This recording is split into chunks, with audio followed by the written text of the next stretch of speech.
Luzon, Visayas, Mindanao at buong mundo. Ngayon ay Huwebes sa 8 ng Pebrero 2024. Ako si Barbie Mulak at ito ang balitang A to Z.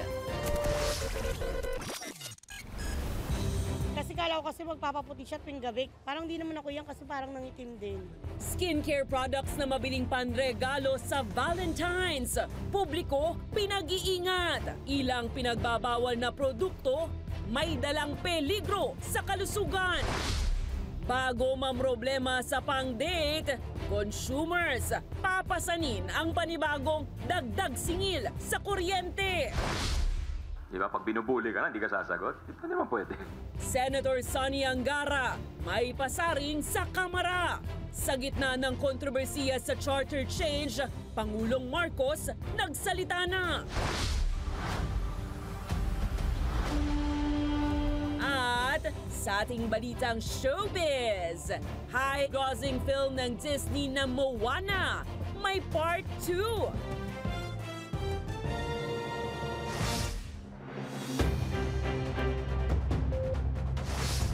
Magandang gabi, pambungad sa ating newscast. Usong-uso ngayon ang iba't ibang skincare products na ayon sa ilang suki ay totoong nakakapagpaputi ng balat.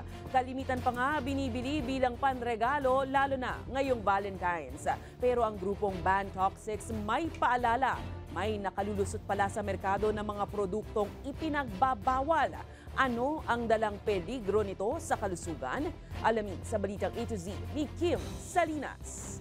Puso, hindi peligro. Kalusugan, hindi kamatayan. Ilang araw bago ang araw ng mga puso, muling nagbabala ang grupong Ban Toxics kontra sa nauusong mga pang-Valentine's gift na cosmetic products. Partikular ang mga peking produkto na pampaputi ng balat na may dalang panganib sa publiko.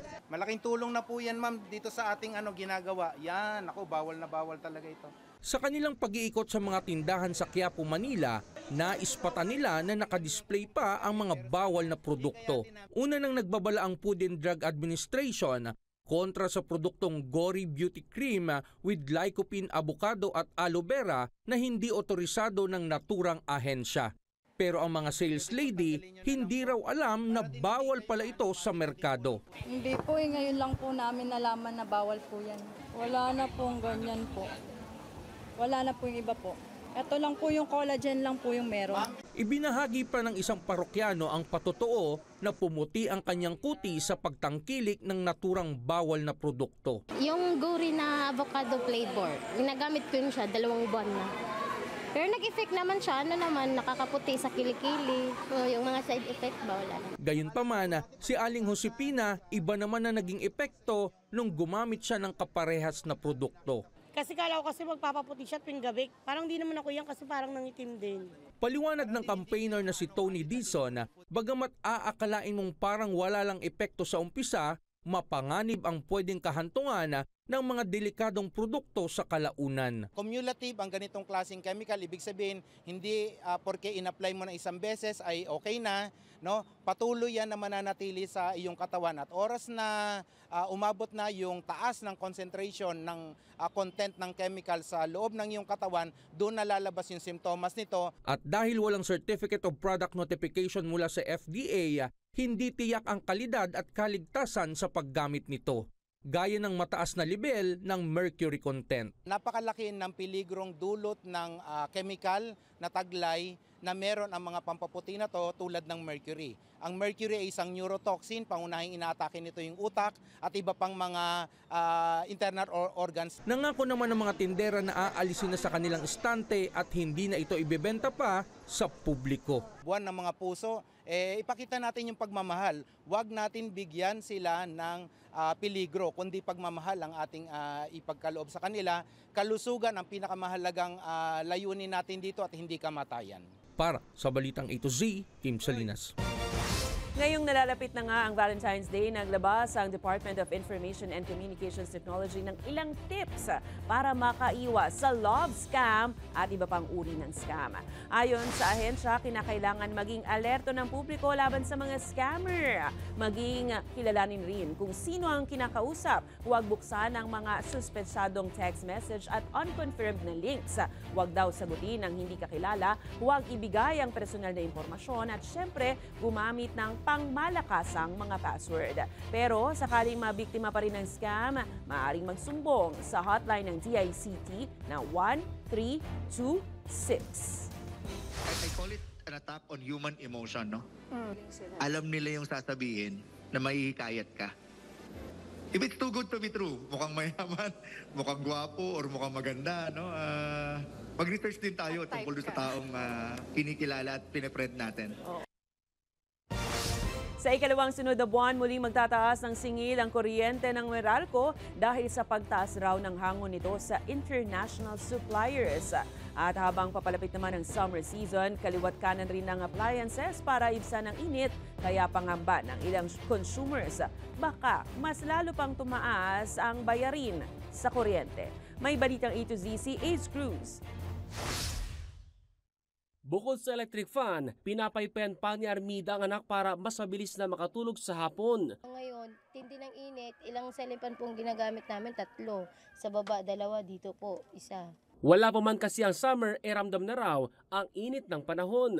Hindi tulian niya maiwasang mag-alala pagdating ng bayarin sa kuryente lalo't nag-anunsyo na ang Meralco ng panibagong taas singil ngayong buwan. 57 centavos ang dagdag sa kada kilowatt-hour simula February billing. Katumbas yan ng 115 pesos na dagdag gastos sa mga kumukonsumo ng 200 kilowatt-hours. Lagpas 280 pesos naman sa 500 kilowatt-hours. It's primarily due to the higher cost of power from the independent power producers and the power supply agreements Meralco has with the suppliers. Ayon sa Meralco, busod ito ng pagtaas ng generation charge dahil sa mataas na hango sa international supplier. Tumaas din daw kasi ang presyo ng natural gas na ginagamit sa paggawa ng enerhiya na umaabot na hanggang 40%. Ongoing yung kanilang testing and commissioning for their LNG facilities. So they have a new facility to be able to import and receive imported liquefied natural gas for the eventuality when Malampay runs out. At wait, there's more. Nagbabala na rin ang Meralco na posibleng tumaas din ang gastos ng consumer sa kasagsagan ng tag-init sa susunod na Marso. Dahil yung pressure ng konsumo mo tumaas. Pangalawa, dahil din yan, nakatahi din yan, malamang tumaas yung presyo ng kuryente. Samantala, umapila naman ang power company sa malaki nitong power consumer na sumali sa interruptible load program ng pamahalaan gaya ng mga malls. Ito'y para hindi mahati ang supply ng kuryente sa summer season, lalo't kalimitang may pagnipis ang supply nito at posibleng mapalala pa ng epekto ng El Nino. The primordial consideration really is to ensure that we have adequate supply, that we will be able to provide 24/7 service, and a big part of that, of course, the main part of that is to secure or to procure supply when needed. Gayunman, may ilang hakbang na raw ang Meralco para matiyak na tuloy-tuloy ang kanilang serbisyo. Nakipagkontrata kami sa ibang mga suppliers ng additional capacity at to cover yung pangangailangan namin. Sakali man may mga plantang ma-offline o mayroong mga abiryang hindi nating inaasahan, itong programang ito, tulad nga ng binanggit ko kanina, ay meron ng kakayahan na at least merong 500 megawatts na deloading capacity. Halos katumbas na rin yan ng isang planta ng kuryente. Ang Meralco ang pinakamalaking pribadong electric distributor na nagsiservisyo sa higit 30 syudad at 70 bayan sa bansa. Para sa Balitang A to Z, Ace Cruz. Usapang taas singil pa rin. Inaasahan ng Department of Transportation na maaprubahan na ang isinusulong na taas pasahe sa MRT 3 sa katapusan niyan ng Abril o kaya Mayo. Matatandaang Disyembre ng nakaraang taon nang sabihin ni Transport Assistant Secretary for Railways Georgette Aquino na inaasahang maaprubahan ang kanilang petisyon ngayong Marso. Pero dumaraan pa ito sa pagsusuri ng ahensya. Humihirit ng karagdagang singil sa pasahe ang pamunuan ng MRT Line 3 na mahigit 2 pesos para sa boarding fee at 21 centavos naman na dagdag sa kada kilometro. Ibig sabihin kung maaprubahan, magiging 16 pesos na ang minimum fare mula sa kasalukuyang 13 pesos. Ito kasi lahat nagtaas na, no? Ang kuryente, lahat. So sobrang napag-iwanan na rin ang fare ng railways, no? In fact, kahit na maaprubahan ang aming proposal, magiging mababa pa rin tayo actually kesa sa mga aircon buses.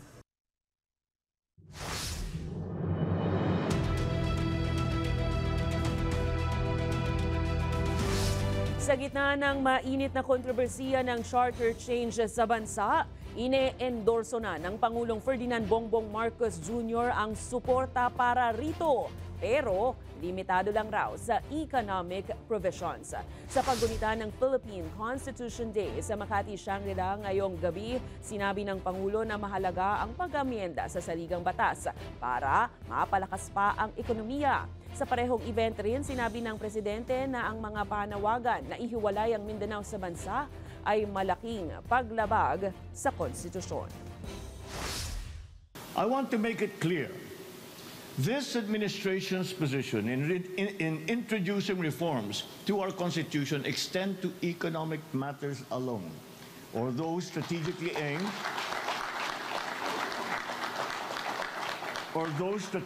aimed at boosting our country's economy. Nothing more.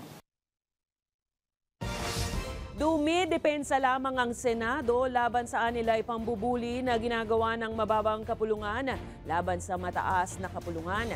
Yan ang buwerta ni Senator Sonny Angara. Sa ngayon ay mas tumitinding tensyon sa hanay ng mga mambabatas, bunsod ng hindi pagkakasunduan sa usapin ng charter change. May balitang A to Z, si Ian Maghanoy. That's an inherent right of every individual, every institution to defend themselves. Di ba? Pag binubuli ka na, hindi ka sasagot, hindi naman pwede. Yan ang matapang na sagot ni Senator Sonny Angara sa mga pasaring kagabi ni na House Deputy Speaker J.J. Suarez at Surigao del Norte 2nd District Representative Ace Barbers laban sa Senado. Sa harap yan ng walang patid na bangayan ng mga mambabatas sa usapin ng joint venture na siyang pinipilit ng Kongreso upang maitulak ang tsa-tsa at ang mariing pagtutol naman dyan ng Senado. It's never game over, especially for me, no? Kasi ako naman, I've always been consistent with my stand that, we really need to amend our Constitution. So, wag nating umpisahan ng ganyan kasi hindi magandang pangitain yun, ika nga. If the majority leader has posed a challenge to them, it is because he is just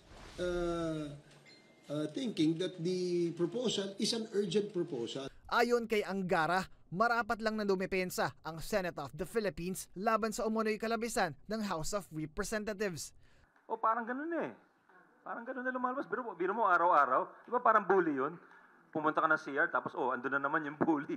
Andito ka na naman. Di ba? Bibili. Pupunta ka cafeteria, bibili ka ng soft drinks. Andito ka na naman. Giit ng senador, karapatan naman kasi ng bawat isa ang depensa ng sarili kung naaapi.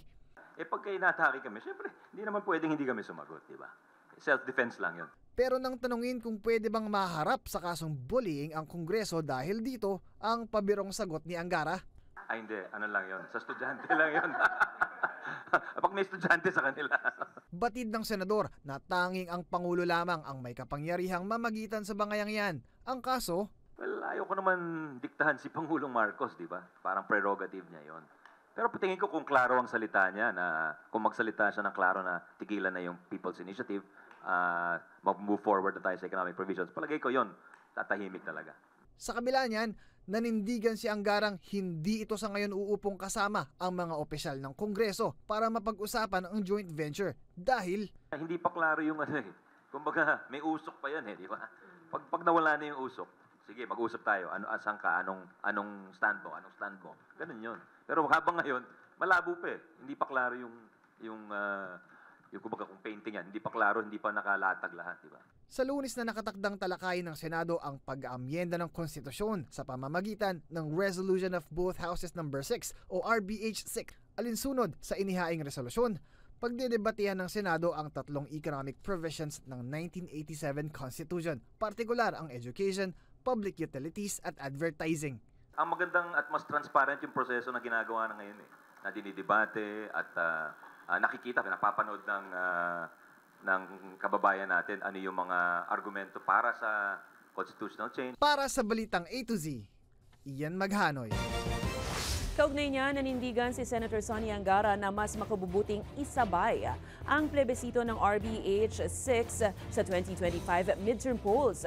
Yan ay kahit pauna nang ipinaliwanag ni COMELEC Chairman George Garcia na hindi kakayanin ng komisyong isabay ang plebisito sa naturang halalan. Ayon kay Angara, bukod sa makakamenos ang COMELEC kung pagsasabayin ito, maaari ring mapag-usapan ng mga botante ang charter change sa panahon ng pangangampanya ng mga kandidato. Sa October, ang tansyang deadline ng Senador para tuluyang mabusisi at maaprubahan ng Senado ang RBH 6. Gayunpaman, wala ring kasiguruhang maitutulak nga ang resolusyon dahil magkakaiba pa rin ang katayuan ng ilang senador sa pag-amyenda ng 1987 Constitution, partikular sa education, advertising at public utilities. Hindi magandang paliwanag mo sa entablado kung medyo hindi mo naintindihan yung issue at lumalabas na hindi mo pinag-aralan at oo ka lang ng oo o hindi ka lang ng hindi, di ba? It will expose people sa totoo lang.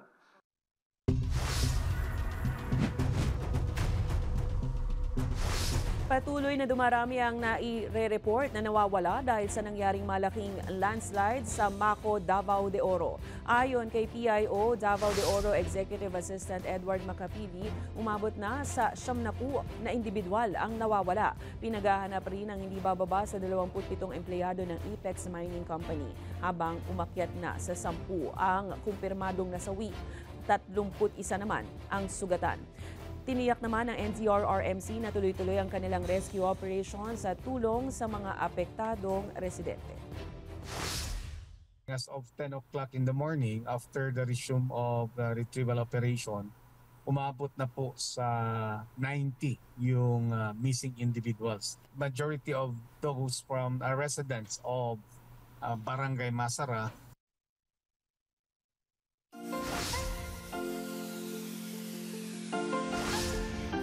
Forever 21 ang birthday girl na si Elizabeth Senyahan nang maghatid ng good vibes sa kanyang birthday photo shoot. Ang senior model kasi na ito, 70 anyos na talaga. Pero mas gusto niyang isipin na nananatili siyang 21 years old na may 49 years of experience. Agad namang kinaliwan ng netizens ang feeling cute photos ni Beth na kuha ng aspiring photographer na si Shen Apatan. Susunod, cyber attack sa Pilipinas galing China. Sino nga ba ang may pakana?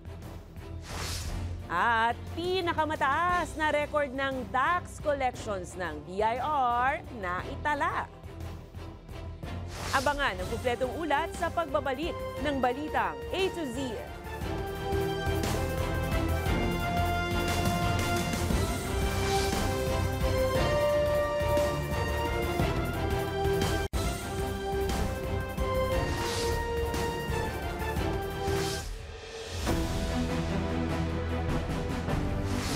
Naniniwala si Pangulong Ferdinand Bongbong Marcos Jr. na kinakailangan ang malakas na Mindanao upang magkaroon ng malakas na Pilipinas. Ito ang sinabi ni Marcos sa 17th meeting of the National Government Bangsamoro Government Intergovernmental Relations Body. Kasunod ng panawagan ng dating Pangulong Rodrigo Roa Duterte na nais niyang ihiwalay ang Mindanao sa Pilipinas. Tiniyak naman ni Marcos ang suporta sa BARM sa nalalapit nitong eleksyon sa Mayo 2024, lalo't naniniwala rin itong hindi kumpleto ang bagong Pilipinas kung wala ang progresibong Bangsamoro Region.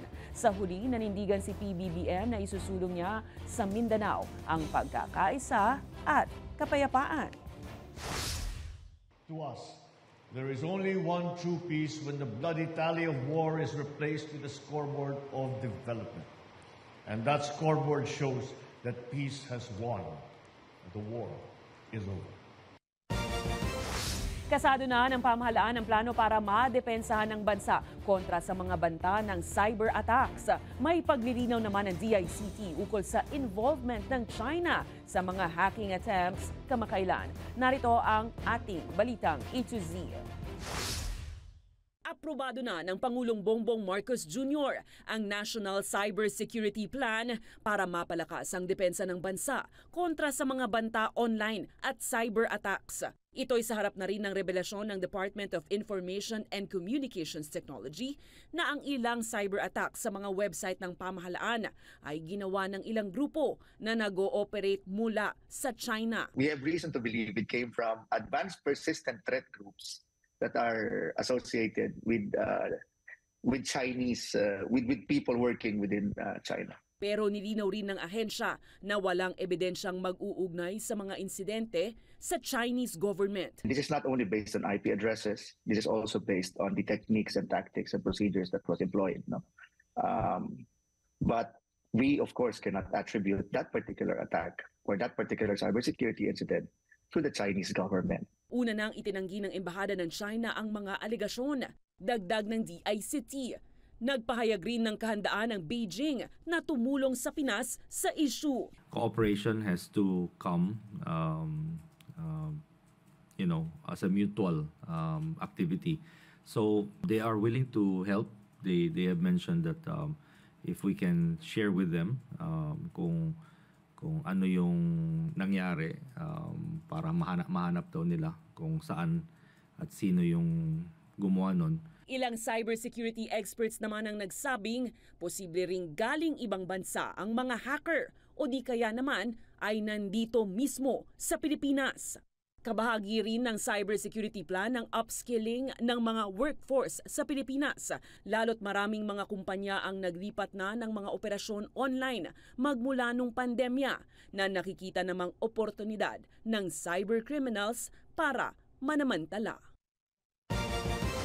Ipinagmalaki ng Bureau of Internal Revenue ang pinakamalaking tax collections ever nitong nakalipas na 2023. Ayon sa ahensya, mahigit 2.5 trillion pesos ang nakolektang buwis nung nakaraang taon. Halos 8% na mas mataas kaysa nung 2022. Bunsod raw ito ng mas maayos na sistema ng koleksyon na karamihan ay ISO certified na. Tiniyak rin ng BIR na patuloy nilang pagbubutihin ang kanilang proseso para maabot ang target sa susunod na taon, habang nagpa-thank you rin ito sa mga taxpayers dahil sa kanilang kontribusyon sa pagunlad ng bansa. This year, as our collection target reaches the 3 trillion mark, we are launching our tax campaign theme sa tamang buwis, pag-asenso'y mabilis. A timely emphasis on the fact that if all taxpayers paid the correct taxes due, then our progress is assured. Sa iba pang balita, lusot na sa House Committee of Health and Dangerous Drugs ang paggamit ng marijuana para sa medical purposes. Batay sa panukala, tanging mga lisensyadong doktor lang ang maaaring mag-administer sa mga pasyenteng may debilitating disease o malubhang sakit. Maaari rin magamit ang medical cannabis sa non-debilitating disease tulad ng insomnia, severe insomnia at anxiety. Habang oras na hindi lisensyadong doktor ang gagamit ng naturang gamot, pagmumultahin ito ng 500,000 pesos hanggang 1 million pesos at maaaring makulong ng 6 na buwan hanggang 6 na taon. Ang aming inaprubahan ay exclusive lamang po ito for medical use, medical cannabis. Wala hong provision sa batas na ito na ina-allow yung recreational use. Medical cannabis in pharmaceutical form ang ina-allow po natin dito. So this will treat debilitating diseases as identified by the physicians. Hinihimok ni Marikina Representative Stella Quimbo ang Department of Transportation na payagan ng lahat ng individual na makakuha ng prangkisa para sa PUV Modernization Program. Ayon kay Quimbo, ito'y upang mapabilis na mapanagot ang mga driver na masasangkot sa anumang insidente. Tiniyak naman ng DOTR na pag-uusapan nila ng LTFRB ang suhestyon ng mambabatas. yung open mind po, we'll discuss this with LTFRB, no? Pag-usapan lang namin if we can allow the members to keep their franchise. So pag-usapan po namin and then we will report to you. Isa-isa po ang prangkisa ng bawat tricycle. Tama po ba? In which case, kung makasagasa ang isang tricycle dahil laseng ang driver, nakasagasa ng bata, immediately, pwedeng bawiin ang prangkisa ng driver.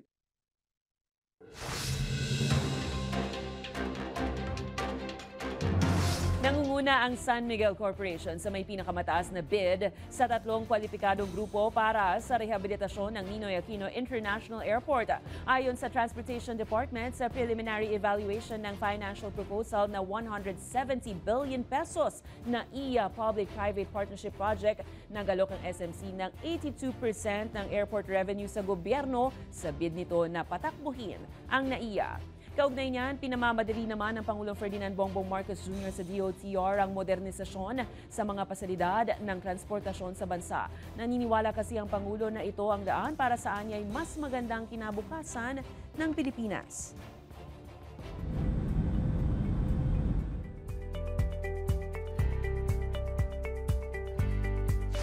Patay ang hindi bababa sa 20 individual habang may ilan pang sugatan sa pagsabog malapit sa opisina ng electoral candidate sa Pakistan. Naganap ang pagsabog gabi bago ang nasabing eleksyon sa probinsya ng Balochistan. Naharap ang naturang bansa sa banta ng militant attack sa mga nakalipas na buwan. Tiniyak naman ng otoridad doon ang mas maigting na seguridad kasabay ng halalan. Dalawang silver medal ang nasungkit ni Pinay weightlifter Elrin Ando sa 2024 Asian Weightlifting Championship sa Uzbekistan. Ito'y makaraang mangibabaw si Ando sa pagbuhat ng 93 kilograms sa snatch habang 120 kilograms naman sa clean and jerk. Dahil dito, tataas ang tsansa ni Ando na makapasok sa Paris Olympics kung magpapatuloy ang pagsungkit sa medalya sa susunod na qualifiers. Sa aming pagbabalik, sino nga bang nag-aabang? Moana Part 2, ilalabas na ngayong taon. Manatiling nakatutok, kayo ay nanonood ng Balitang A to Z.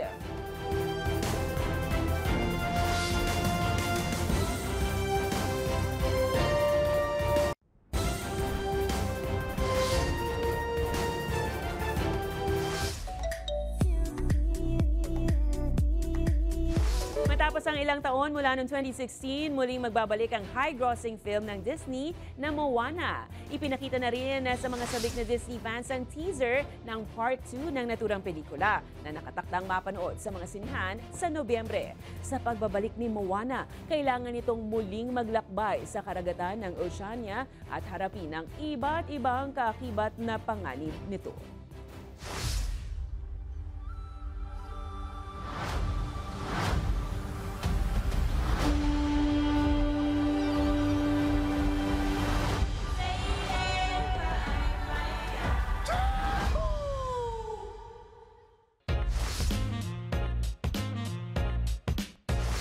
Ito may nanguna na sa Valentine's Day dahil Train to Forever ang peg ng couple na ito sa MRT3 sa Ayala Station. Nauwi kasi sa engagement proposal ang plano sanang pagpapapicture lang ni Mac Tolentino kasama ang kasintahang si Yen Flores sa photo booth sa MRT3. Matamis na oo naman ang agad na tugon ni Yen kaya bumuhos rin ang mga pagbati.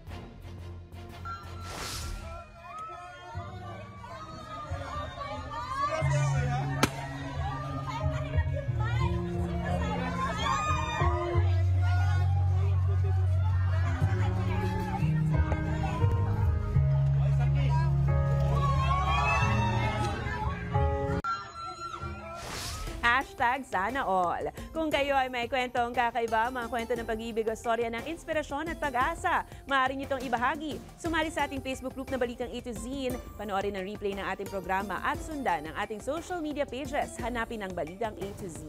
Ang ating pabaong quote of the night ay mula sa Grammy Award-winning singer at Time Person of the Year 2023 na si Taylor Swift. Ayon kay Tay-Tay, kasiyahan at kumpiyansa ang pinakamagandang bagay na maisusuot mo. At yan ang mga balita at impormasyon, mga kwentong may dalang inspirasyon na tinutukan ng Balitang A to Z. Ako si Barbie Mulak. Maging maalam, makialam. Magandang gabi sa'yo, Pilipinas!